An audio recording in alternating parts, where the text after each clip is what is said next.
5 अगस्त 2025 की त्रासदी ने उत्तराखंड को पूरी तरह से झकझोर करके रख दिया है।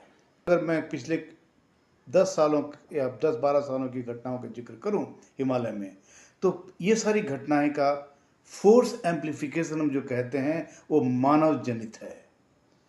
उदाहरण के लिए जब 2013 की त्रासदी केदारनाथ में हुई थी तो ऑनरेबल सुप्रीम कोर्ट ने एक कमेटी बनाई थी और उनका एक टर्म ऑफ रेफरेंस ये था कि ये पता कीजिए कि bumper to bumper hydro power project का क्या कोई रोल था 2013 की त्रासदी के फ्लड को एम्पलीफाई करने का। हम लोगों ने इस कमेटी में काम किया और इन्वेस्टिगेट करने के बाद ये पाया कि ये सच है कि जिस ढंग से हाइड्रो पावर प्रोजेक्ट्स ने नदियों के गले को घोटा था उससे उस बाढ़ का एम्प्लीफिकेशन हुआ था। और उसका जो नतीजा ये हुआ कि हमारी जो रिपोर्ट थी उसमें हमने करीब 24 बांधों को कहा था कि ये नहीं बनने चाहिए, खास करके हार हिमालय में।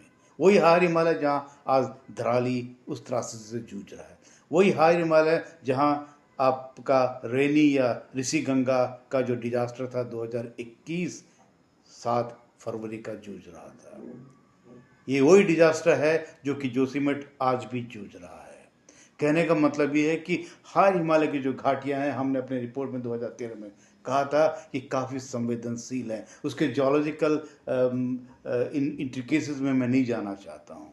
हमने ये कहा था यहाँ पे जो नदियाँ हैं वो नदियाँ उन घाटियों से गुजरती हैं जहाँ पर अतीत में ग्लेशियर्स ने अपने सेडिमेंट्स को डिपॉजिट किया हुआ है, जिसको हमारे शब्दावली में कहते हैं पैरा ग्लेशियल सेडिमेंट्स। ये काफ़ी लूज रहते हैं और ये इंतज़ार करते हैं किसी अप्रिय घटना का, जिसको हम कहते हैं एक्सट्रीम वेदर इवेंट।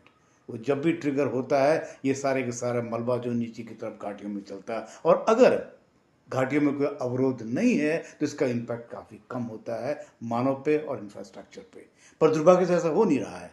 हमारे पास इंफ्रास्ट्रक्चर्स आ रहे हैं, मानव भी इन नदियों का गला घोंट रहा है, जो कि 2013 में हुआ।